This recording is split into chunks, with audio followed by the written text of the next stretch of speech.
makapagdalo dito. This is such a very memorable and emotional day, not only for me but for all of us.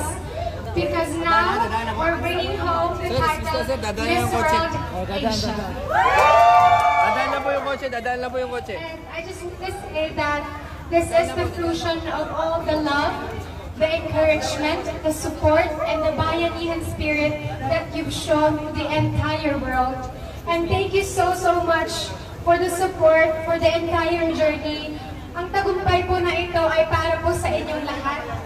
Lahat po ng every day that I was in India is dedicated to each and every one of you. At sabi ko nga, bago ako umalis, dala ko ang pangarap, pag-asa at pagmamahal ng buong Pilipinas. Kaya para sa inyong lahat po to, and I hope I made you all proud.